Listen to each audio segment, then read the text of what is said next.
I think it's time to move on to the final girl list. I think you've been waiting for long enough. Right.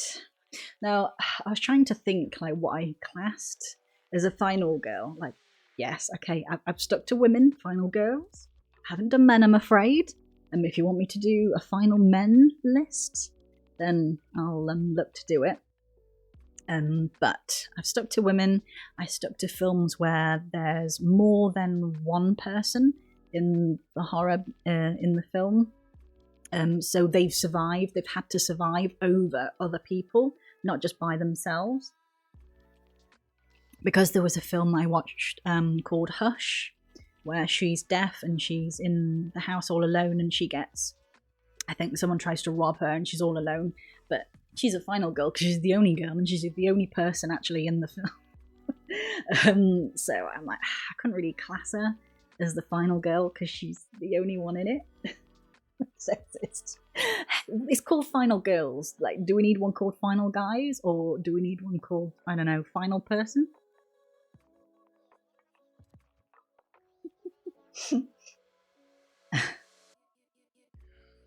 Her neighbour? I think I was trying to rule it as in there's definitely more than like 4 or 5 other people that could potentially be killed in the film. So there's at least a group of people that are being attacked by the same murderer. And the first one on the list, I don't know if you can see her very well. Place her in the middle for now. Get a name. It is Kristen Connolly, who plays Dana Polk. Is it Dana Polk?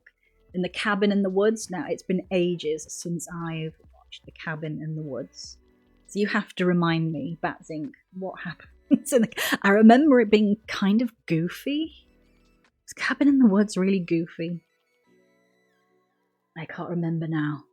I don't remember her being overly outstanding and kind of, was she like the geek girlfriend out of the girls that were there? Was she kind of the geek character?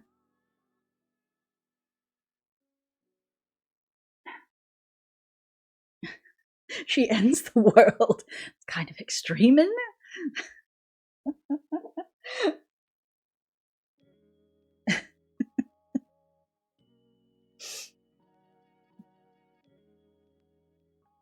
it? She's officially the final girl. I wouldn't say she stands out. I don't think she's very memorable. I remember her being kind of a kooky character. The whole film was kind of kooky. There was some intelligence there. So, I don't know. I think she's definitely middle of the road for me.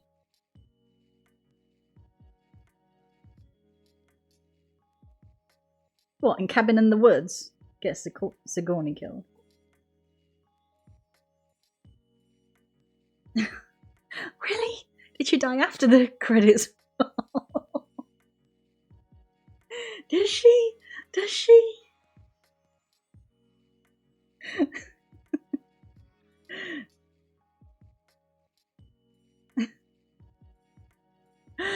Okay. She was momentarily. Okay. So do you think that she should be pegged down as why did they initially survive then? Because she didn't really survive in the end?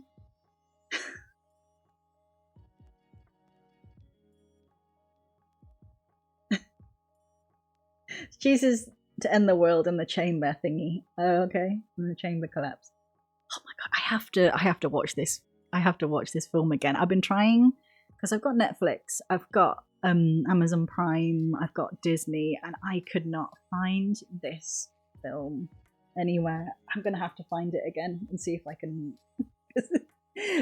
Yeah, I think it's one of those horror films where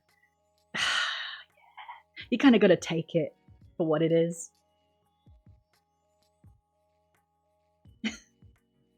An old god, an old.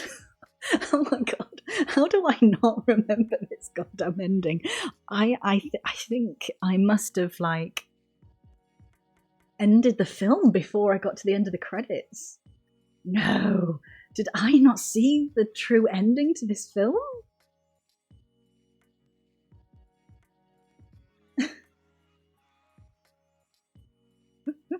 Okay, well, let me know. Should we put it on why did she survive?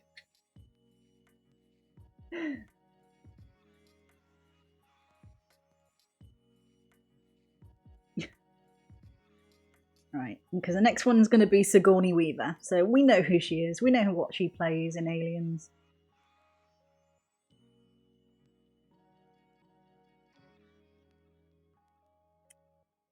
So, I think Sigourney Weaver is definitely, she's going to be the hardest bitch, right? She makes good decisions.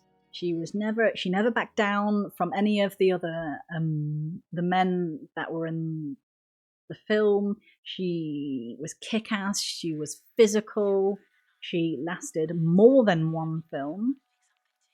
So she's lasted more than one time to not be killed. What else are we? Well, other criteria. I don't ever remember her making really bad decisions. Yeah, she's the queen. I think for me, she's the hardest bitch, and she has to go at the top. And I don't think there's anyone out there that is going to deny that. I don't think anyone's going to take that crown away from her. At least I don't think there's anyone on my list here that could potentially take that crown away from her.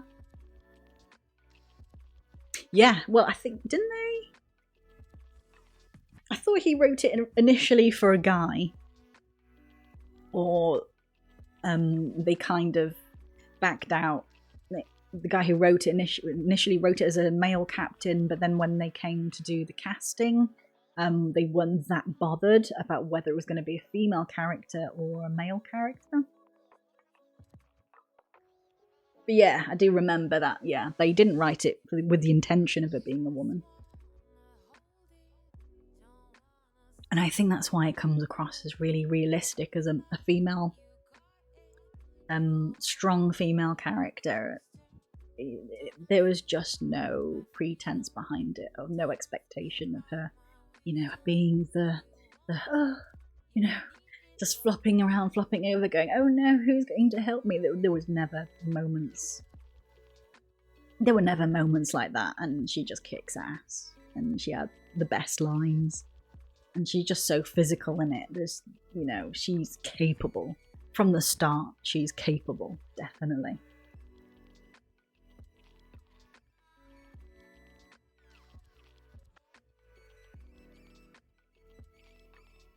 So yeah, I think that's a quick one. We don't have to debate this.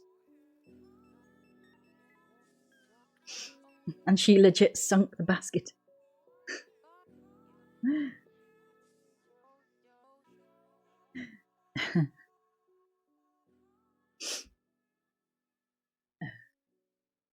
Right. Who have I got the next one? I think these pictures are so tiny that I've done.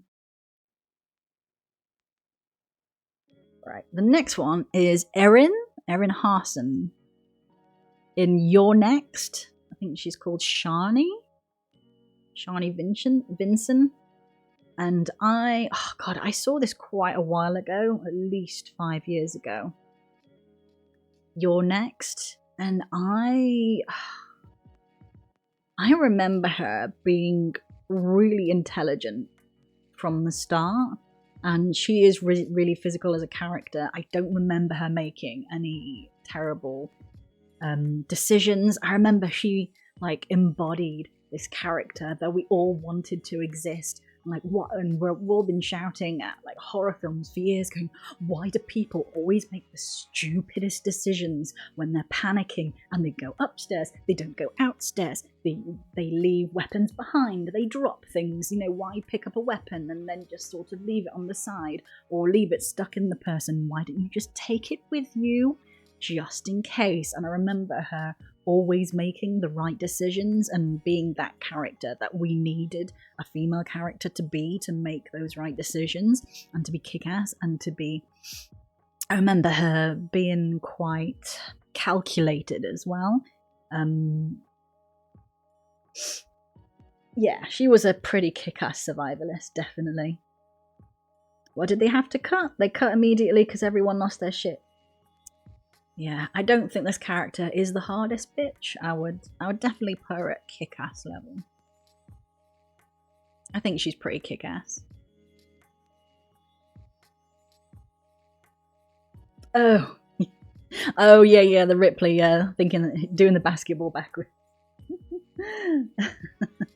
I can't remember now. I think I might have seen that. I think I've seen a recording of that when she sinks that basket. I'm sure I've seen like behind the scenes of when they did it. Right. Next one I've got is Florence Pugh as Danny in Midsommar. Who's seen Midsommar here? Because I definitely found that film quite disturbing. I found it really disturbing and really annoying, and there were a lot of bits of the film I found really hard to watch. Like, I love horror films, but there were times in this film where it felt too real, and the prosthetics that they used, it was amazing. Absolutely amazing. You hated her, but yeah, yeah. I'm gonna put her. Oh God, I want to put her in between annoying and why did they survive? Because right from the get-go, you could tell these people were absolute freaks, and it wasn't that far into the film where they had the scene with the people jumping off the cliff. I'm sure that wasn't that far in, and her friends are going, "Huh, these people are weird," and they don't. Run away. Why are you not running the fuck out of there straight away? Why are you not? I don't understand. She had to be shown the most horrific things, and she's still hanging around like, I could leave. I could try. People have tried and they died. Maybe I won't try. Try to get out of there, for God's sake. Why would you even just stick around and play house with them? Yeah, especially that boyfriend scene was like really awful. Like, he's like tempted into this weird orgy with all these like women around him, and then you get like, she gets taken to like watch what he's up to, and you're not thinking at this point there's a lot of people who are kind of getting hypnotized into doing things, and all she wants to do is just cry with the other women, and then they just cry with her. I don't understand what's going on. At this point, I would just be like severely fucked off, and you people are just messing with my friends. You've killed people. You're messing with my boyfriend. Just leave. And you just want to play house and just go along with their ritual and put the flowers on your head and just be like, well, this makes me upset, but I'll stay here. It's okay. Like, why? Yeah. She got empathy and attention from a cult, and she's happy with that. I don't understand. It really freaked me out. And I love some of the scenes. They're so creepy. They're so horrific. When the guys get burnt to death near the end, it's horrible. I hate that scene. And isn't there one of the guys is like strung up on hooks or something? And it's just like, it was hard to watch. Like, that's one of the films that I've watched in my life where I've been like, okay, I kind of got to draw this here. This is making me feel really odd watching this. And I loved the flowers that pulsated on the headdress that she was wearing, and it all kind of made you feel like you were on shrooms and that you were tripping out. And these like flowers were pulsating around her head, and that was amazing. But her character was fucking annoying. So fucking annoying. Oh God. Yeah, annoying. Why did she survive? Yeah, I'm sorry, Florence Pugh. Maybe you can change my mind about you with something else, but no. Right, the next one I've got is Gail from Scream. Do I have her on my... Yeah, I got her somewhere. Where have I got her? We know who she is. Gale Withers. Scream. Now, I don't know whether, because I've got Gale and I've got Sydney on this list, so can you call them a final girl if there's another surviving woman? Because these two have appeared on loads of other final girl lists, and they do survive the franchise over and over and over again, and they're still surviving it. I think there's like a number 6, which I didn't even realise was coming out for Scream. Yeah, there's a Scream 6. I didn't realise that was coming out. I've only just watched number 5. But who do you want? If out of Sydney and Gale, who do you want surviving the whole series? Will it be Gale, even though she was an absolute bitch from the beginning, or was it that quality of Gale that has caused her to survive? If Gale had a facelift. But surely it's in Gale's character to have a facelift. You know, she's pressed. She's on camera.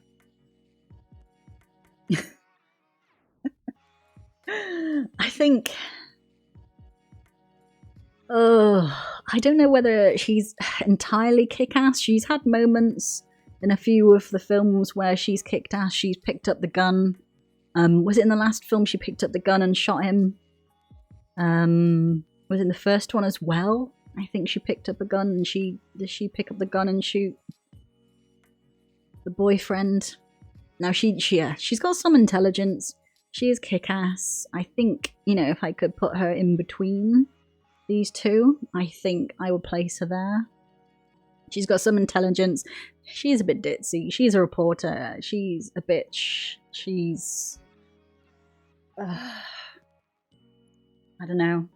Watching the trailer, it was weird. It was like seeing your mum, but had someone else's face on.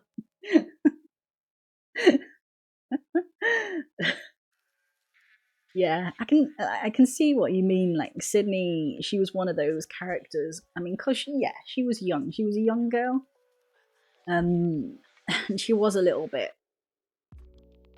of a wet character, one of those female characters that kind of felt like she needed to be saved, or she needed a boyfriend to save her, or she needed her male friends to kind of help her out. And she kind of, she made bad decisions. I don't think, if I had to put them sort of side by side, I would say Gale would have to go above as kick-ass, and that Sydney had some intelligence, but she was kind of annoying at times. Yeah, she knew Cotton wasn't, but she wanted the story, but she wanted this fantastical story. Gale always did it for the story. In fact, I'd be upset if Gale wasn't the killer by the last, whatever film we're going to end up on. Scream 10, and Gale doesn't end up being one of the murderers by the end of it and then write the book about herself being the murderer. That would be amazing. Yeah, Sydney keeps getting fooled. She trusts people too quickly. She could save a man's life, but it would be 80% story, and she's good at it. Gale going on the best high. Gale's learned from the best. She's written books about all the killers. She's been there. She knows the motives. And she could probably get away with it.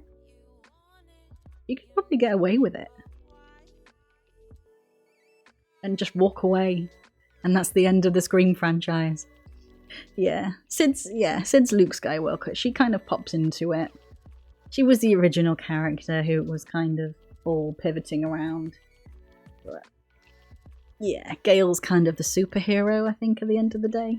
Okay, the next one we've got is Kirsty Cotton, who is Ashley Lawrence in Hellraiser. Now, I watched this recently because I've only ever seen bits of it. And the daughter of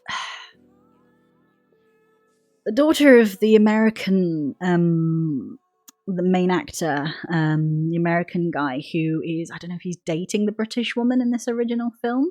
But yeah, I watched it a couple of weeks ago and I was left with a lot of questions because it was really vague how it started and where this cube came from.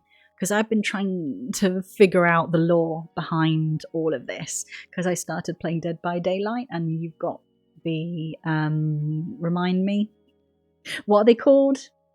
The pinhead, or kind of, I don't know, what are they? Aliens? I had no idea where these weird looking people came from, but then they come out of the cube and then they take over. Was it the British woman's boyfriend? He gets sent to hell and then gets reincarnated through the blood going through the boards, and the daughter's not in it that much. I mean, she's all the way through the film, she's really like foolhardy, she's really independent, she doesn't want to stay with the parents, she wants to go and stay in her own place when she visits.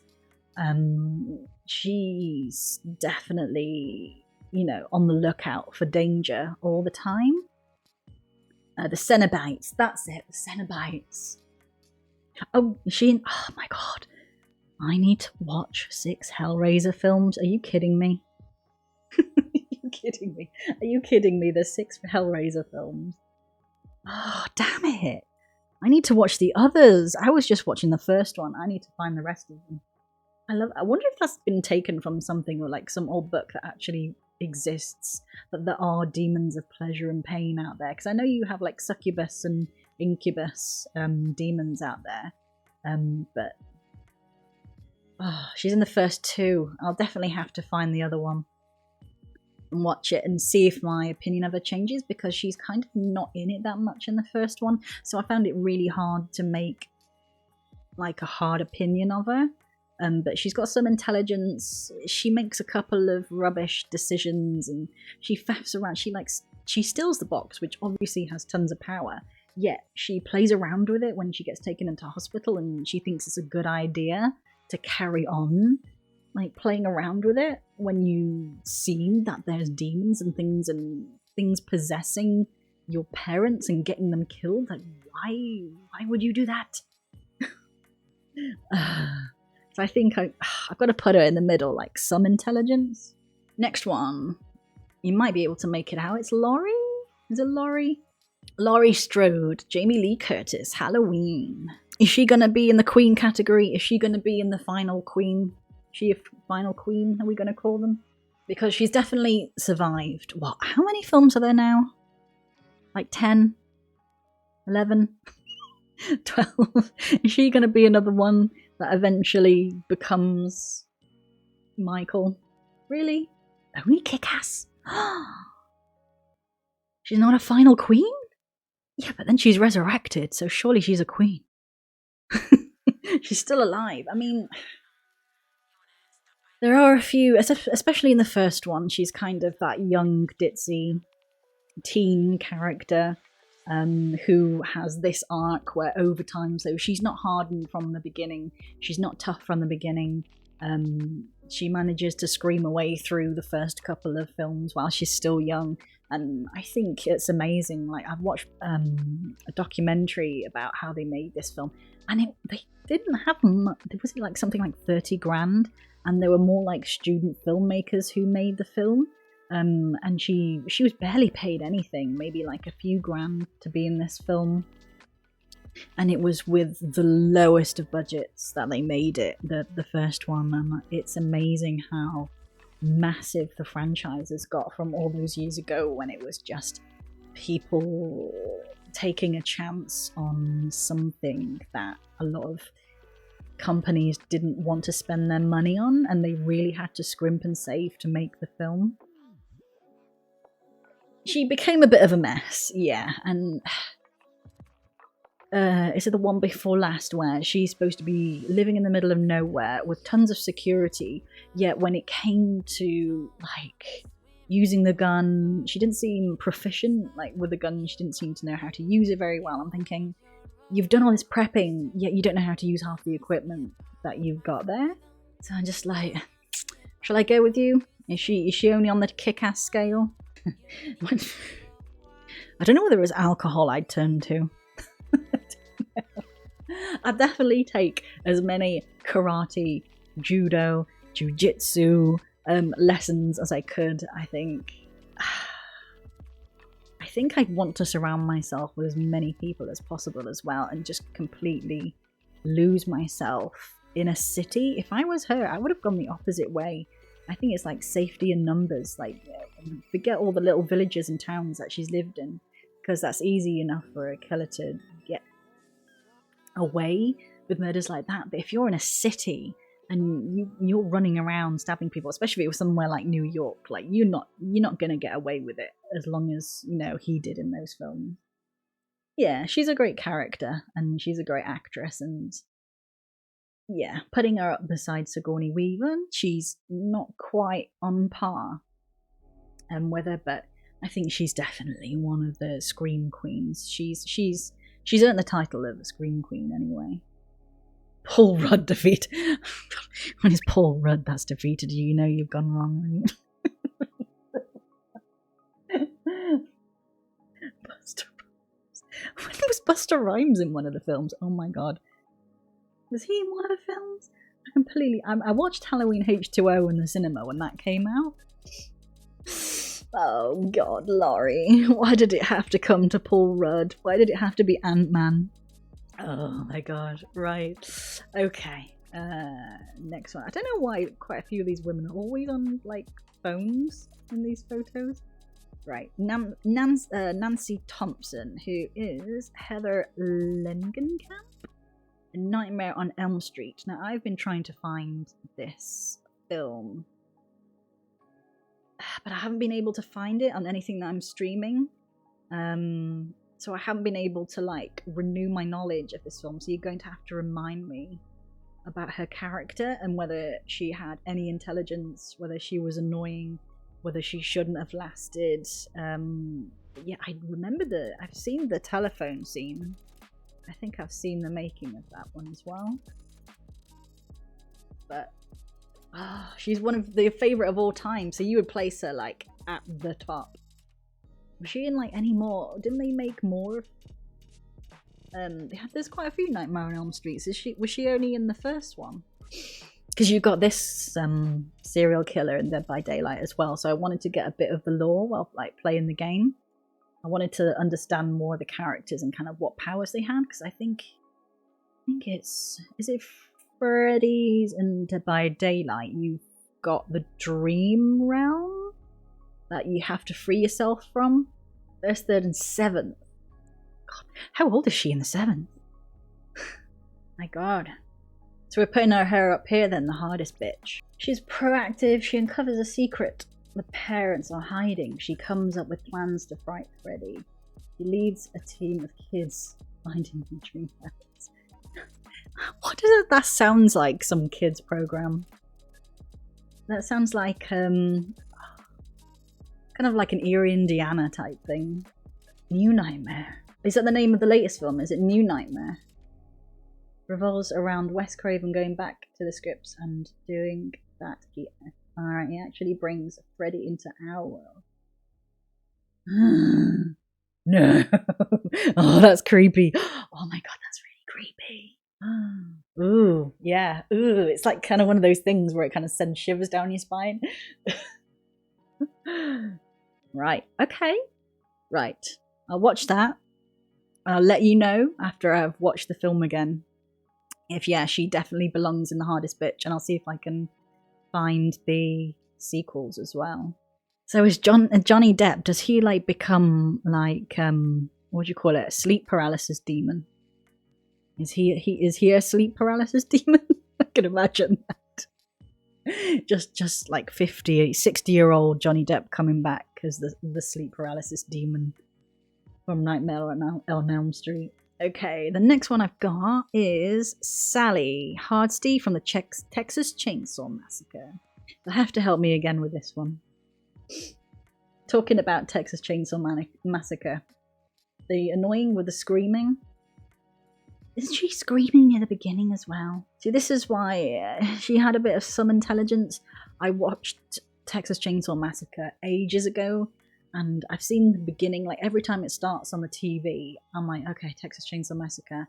Do I want to watch it? I make it like 15 minutes in and I'm like, the music, it's like all of the microphones are like maxing out and there's so much noise and screaming that it's like, it's peaking the microphones and it's really hard for my ears to like listen to that film.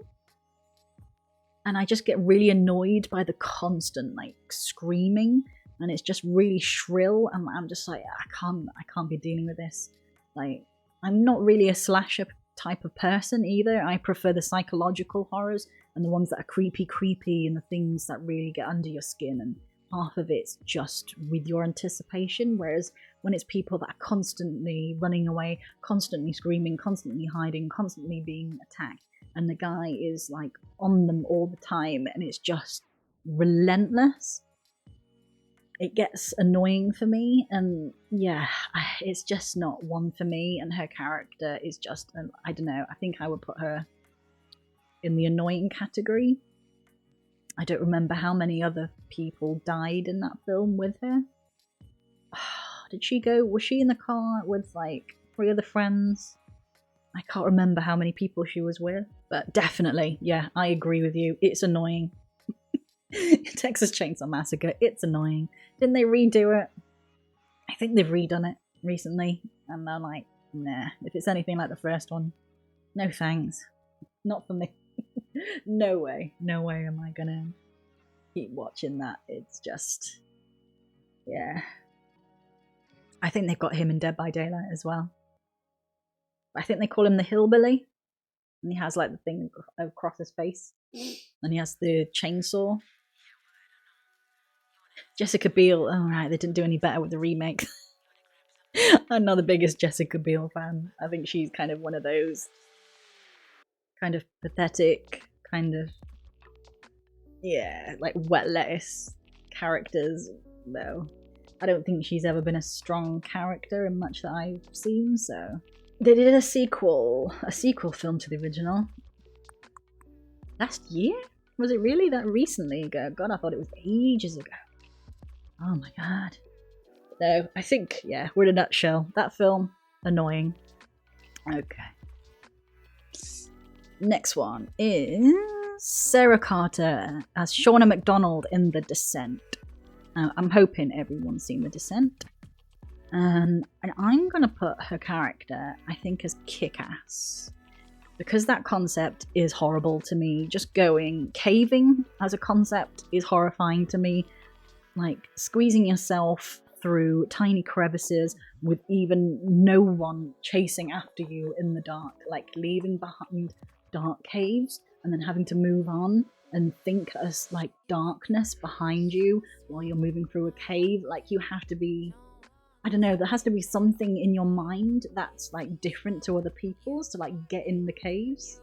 But yeah, it has been a while since I've seen it, but I remember like thinking like the concept is horrifying to begin with. I don't even need, like, is it kind of like the Wendigos in Until Dawn? The weird little sort of dark monsters that exist in the darkness. Oh my god, I think that's one of my ultimate fears, I think. If I was stuck in a horror film, is that location is just horrifying. I do not like it. But I will put her at Kick-Ass because, one, of having that mindset anyway of going down in those caves to begin with, but secondly, the physicality of that film as well. And I'm just thinking of like the perspective of an actress as well. You have to be so physical to be doing all that climbing and like caving and like hanging from the ropes, and they had to be so physically fit to like keep like hauling each other around and rock climbing. And yeah, I think it's the all-female one, yeah, because it is like a group of friends and they go, I don't know, spelunking, caving. Yeah, I would put her character at Kick-Ass, definitely. The physicality part, the mental side of things. Yeah, she's gotta be up there. And to outwit something that lives in that domain, and that's its domain, to be able to survive where a creature would definitely have the advantage over you as well. And you definitely have to be Kick-Ass. Next one I've got is Helen. Oh, I haven't got the actress's name in Candyman. I do... I'm going to say some. I'm going to put a middle road, even though I love Candyman. One of the very first horror films that I've seen. she goes to this god-awful, dilapidated building in a really hard up area to begin with. I mean, you've got to be hard to just go into one of these, I don't know, what do you call them?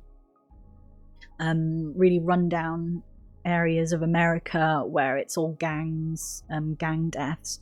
Going alone to begin with as well, and going back in the creepiest of buildings and just going further. Like, if I found a hole behind my medicine cabinet in my flat, I think I would freak the fuck out and never return until there was an army of people to check out what was the other side.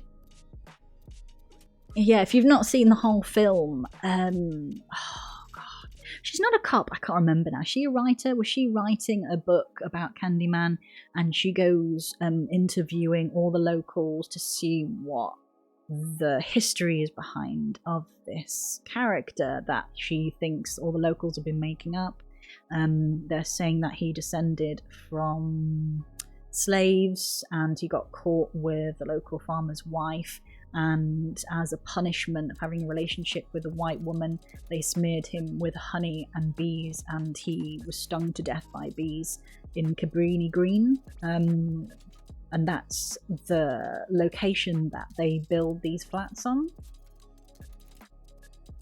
She does summon him, yes. Virginia Madsen, I've seen her in so much. She's a good actress. She's doing a piece for a university, is she? Yeah, they're studying urban myths. Yeah, she was like studying it with a friend. I think she's got a friend that goes with her originally, and then the friend is smart enough to back the fuck out of there and not go back with her because she's the smarter one. Yeah, the drug dealers were using the name Candyman as well, and then she goes in to the hole in this abandoned part of the building, and there's suites in there with razor blades inside of them, and I'm just like, why? That's why I put her at some intelligence, but it's one of those moments in horror films where you go, why go back alone? Why keep delving to this alone? How does she have the guts to do all of this? Half the time she doesn't look phased that she's doing this, that she's in these locations, and I'm like, what are you doing? What are you doing? Why are you here? When she, because she thinks it's just a stupid myth, it's just urban legend, and that's why she calls him through the mirror with a boyfriend, and she's like, see, nothing happens. And then, yeah, I wonder why he doesn't kill her instantly. I think he senses that she's not entirely afraid of him, that she's still not realizing that he could be real, and he kind of wants to use her to kind of come back. Yeah, the professor was a dick as well. Wasn't the professor a dick? Wasn't he having an affair or something? I can't remember now.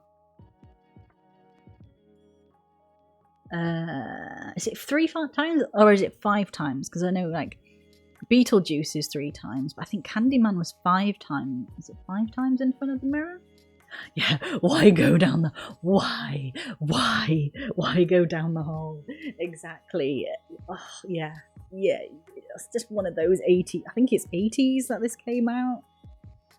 Because by the time I saw it, it was on VHS. And yeah, I saw it at a sleepover when I was younger. And yeah, I said it in front of the mirror. I've got balls. But did anyone hear about the story of the woman, was it in New York? I think she was in New York or somewhere in America, where she took the back of her medicine cabinet and found a hole at the back of her medicine cabinet like they do in Candyman. And she saw that it was a half-built apartment at the back. I think maybe the guy who owned the apartment was maybe maybe cut apart an apartment in 2 and was making, I can't remember why it was abandoned at the back, but it was just the freakiest thing. And the photos that they put on the internet as well, at this hole, and it was just this, he just went straight in to her apartment. And I wouldn't be able to live there if I knew that hole was there and there was definitely not a proper wall that someone could just like climb through. That's horrifying. Yeah, burn it down. Light a match. Burn it down. Don't ever go back because no, I couldn't live with that. Yeah, but yeah, at the end of it, she becomes her own curse. I don't know how something happens, doesn't it, where she tries to save someone's kid, and they've got this bonfire going at the end of the film, and she goes in to save the kid, and she kind of becomes a martyr, and she saves the child. But in the process, he's in the fire as well, and it's like he passes the curse onto him, like she died a martyr the way that he died, kind of a martyr as well. And then she becomes back as Tony Todd. Tony Todd's amazing. He's been in a few really good horror films. And didn't they had him back briefly. I think he was the Undertaker when they made the last Candyman, the kind of reboot. And I was kind of annoyed that they took the whole backstory away and they gave him a different backstory. Like, why did you have to get rid of the slave backstory? Yeah, he was in Final Destination. Yes. Tony Todd. Apparently he's been doing some sort of like smaller films as well. I don't know if he's been doing student horror films. But I think he portrayed an urban legend and now I think he's become an urban legend. I wonder if it actually got stung doing that scene. I have to look it up, see if there's any more lore behind that. But yeah, I put Helen as middle. Some intelligence. She does some stupid things that you just wouldn't do in real life. Places you wouldn't have the guts to go in real life. But she did come back as her own urban legend. So yeah, she's middle of the road for me. Really, he actually got a bonus for all the bee stings. Because that was like a really tragic beginning. You really feel sorry for him, and you kind of understand his anger and the fact that he had to have this stump and this hook for a hand. Shh. Would you do that? Would anybody do that for a film? Would you do it as an actor? Would you be surrounded in bees and get stung? I don't think I would. I think if they asked me to do that, I would definitely be asking for a bonus. No. I'd maybe go next to a horse. I've done courses, acting with horses and riding horses, which kind of intimidate me and freak me out if I was a badass like Tony Todd. Unfortunately, we're not Tony Todd. Right, the next one I've got is Anna Taylor-Joy. Didn't I put her name? She was recently in The Menu, if anybody has watched The Menu yet. Anna Taylor-Joy. Yeah, one kick to the head with horses and it's over. You really have to have a lot of knowledge around horses as well, like you see at the beginning of Nope. And the horse instantly like goes apeshit as soon as they get shown something that's really bright or shiny or it's a prop that they've not been around before. Horses that are on set have been conditioned to the props that they're going to use. The trainers have worked with those horses for months beforehand to make sure that they don't freak out on anyone, they don't freak out on the actor. And what you don't realise is a lot of the time the actors are only on the horses for the lines that the horse is walking. You will just walk from one bit to the next, do your line, and then if they're going to go any faster than a trot, it's going to be the horse owner, the person who's trained the horse that's actually riding in the film, because it's such a big liability insurance wise. Even if you think you're an amazing horse rider and you worked with horses a lot, it's going to take a lot of convincing the film studio to get on the horse to do the stunts There's been incidents when people actors are professional riders and they just don't know the location very well. They think they're good at riding, but if you're not if you don't know the location that you're filming very well, what the ground's like, people have still come off horses while filming things. So it is a real danger, insurance wise, and for the production company if the actor gets booted in the head, breaks an arm or a leg falling off a horse. Yeah. Oh, I bet those pictures look awful, Sarah. Like, no, people who've fallen off horses and broken a leg and gone, yep, never doing that again. Never getting back on a horse. But yeah, has anybody watched The Menu yet? It's come out on Disney Plus, with one of my all-time favourite actors, Ralph Fiennes. It is good, and from the trailer, if you've only seen the trailer, it kind of looks like a weird, kind of kooky thriller, like something a little bit weird is going on with this restaurant, and you don't know what's going to happen to the people who are eating at this restaurant, but slowly but surely through the film, you realise this is turning into a horror, and this isn't the weird comedy you think it's going to be. Yeah, it's good, especially if you like Ralph Fiennes as an actor. He knows how to do sociopaths. He's so still, and the way he talks, he's very precise, and he gets his character spot on, and it's... Yeah, I'm probably giving the ending away now, having Anna Taylor-Joy as the final girl, so I won't say too much about the film. But she is a character who knows herself. She's very assured. She's very intelligent. She knows something's up straight from the get-go. She does not get walked over by men. There's like a few scenes where she's embarrassed. Oh God, what is he called? From Warm Bodies, and he was in Notting Hill as a boy. He is a bit of a dick to her, and Nicholas Hoult, that's it.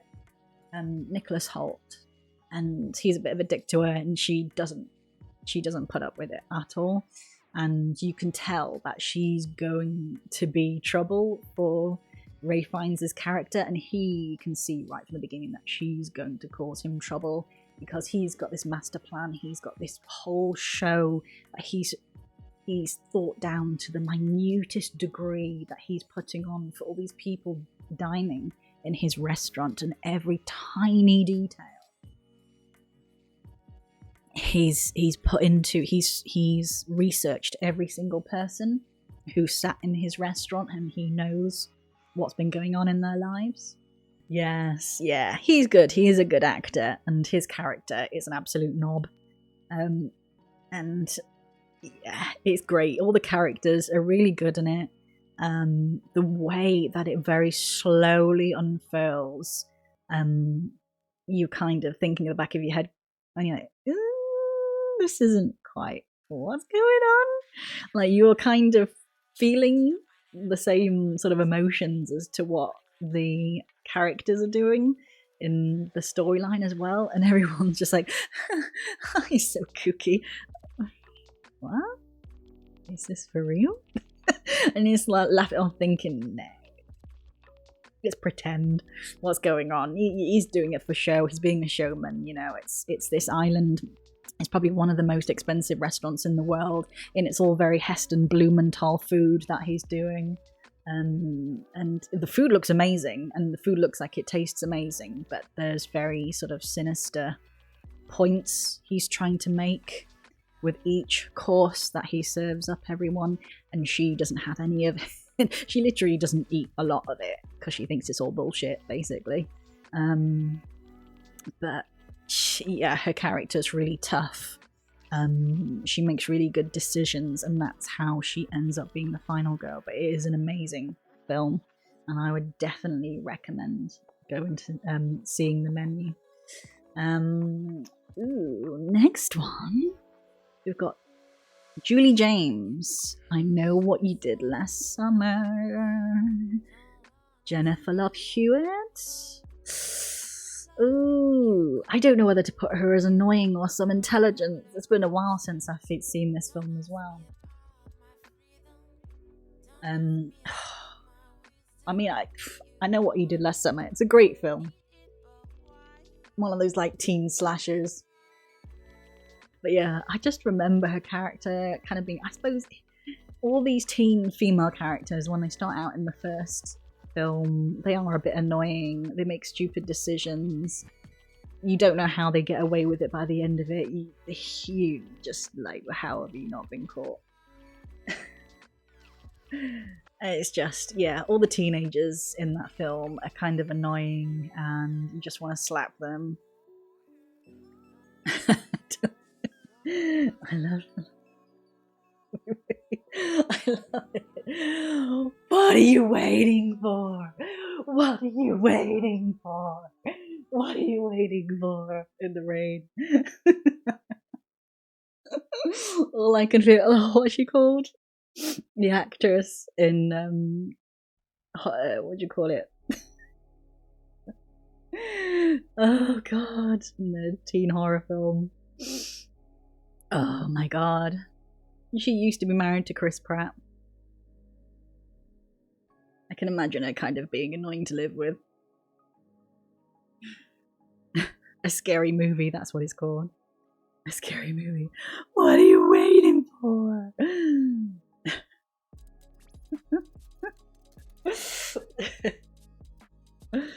But yeah, I don't know. I don't think I would give her any more than annoying or some intelligence in that film. It's just, yeah. I'd like to see it again, I think, because it is just daft. One of those daft teen slasher movies. Anna Faris, that's it.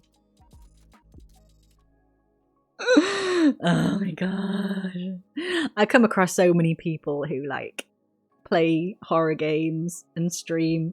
Everyone is one of those lines that people quote when they're like playing horror movies and they're wanting the person to chase after them. What are you waiting for? Right. Moving on to one that I had to quickly watch recently because I quite like the film, is Anna Clark in Dawn of the Dead. And I'm going to put her as middle of the road. She's not amazing. She's not fantastic. She's not physical that much. She's a nurse. She does her job. She kind of keeps to herself. She's kind of the mediator in the film. She kind of helps people out all the way to the end. She survives her kid and her husband turning right at the beginning of the film. That's what her husband like pushes her in the bath, and she manages to get out, and she gets over it pretty quickly actually. Like, she's pretty stealthy. She never like mopes around. Like, she never mentions much that her husband and son are just dead and just turned on her. Yeah, the remake of Dawn of the Dead. Yeah, I don't know when this one came out. I think it must have been around like mid-2000s, something like that. But I like the film for the fact that they used Richard Cheese doing a lounge smooth cover of Down with the Sickness by Disturbed. That was great. I love Richard Cheese. If you're like if you want to play rock or metal music but you kind of don't want to because you've got family around, play Richard Cheese's version of like Welcome to the Jungle, but in like a Michael Bublé lounge version. Is, oh my god, when I first saw this film and that version of the song came on, oh my god, this is perfect. A lounge version of Down with the Sickness while people are murdering zombies. I love it. And the little girl neighbor, did she run over the little girl neighbor? I can't remember. She tries to make a getaway that much to say about this character. She doesn't have a lot of opportunities to be physical. She's not really kick-ass. She kind of melts into the background in a lot of the scenes. Like one of the scenes that is just the grossest is when the woman has the zombie baby and they find the zombie baby and it's all gross and zombified and And the fact that she's seen people turn to zombies really quickly, yet they bring a massive bloated woman in who looks like she's half turned to a zombie, yet she still thinks that she can like nurse her back to health. And I just like, wait. You've seen all these people like instantly turn into zombies. You've been running away from them for the past like hour in the film, yet you're willing to take this massive bloated woman in? Like, what was a bloated woman played by the man, was it? Oh my god. Yeah, she was it was pretty convincing suit though. Like the skin still looked really good because it had all like the blue veins going down it and she looked like properly like overweight. But oh my god, yeah, that zombie baby was just no, the zombie baby, no. My last one,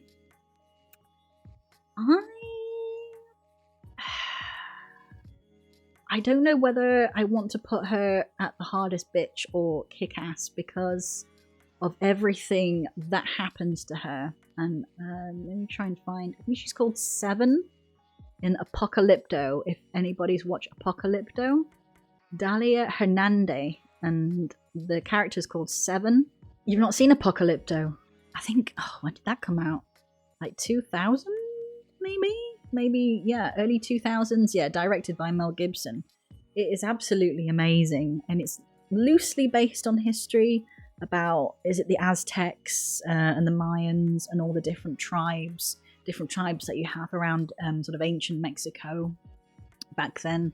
And you sort of have sort of the Aztecs, the ones that like to build the pyramids and do beheadings at the top of pyramids, and then you have the other tribes that Seven is a part of who get enslaved by sort of the more advanced people. Oh, you've seen Apocalypto, the Mayans, and it's one of those films. I think it's like 3 hours long, but it's like one of those films where there's no English. There's maybe, I think, a few subtitles, but not a lot is said in the film because of the language that they're trying to use, this ancient Aztec and Mayan language. And you don't care that people haven't really said much. It's all action, like from almost the get-go, and hers is like one of the characters that sprung to mind because one, she survived pillaging. Basically her whole town was either killed or enslaved, and her partner managed to help her hide to get away from them, and he had to escape the trials to get back to her.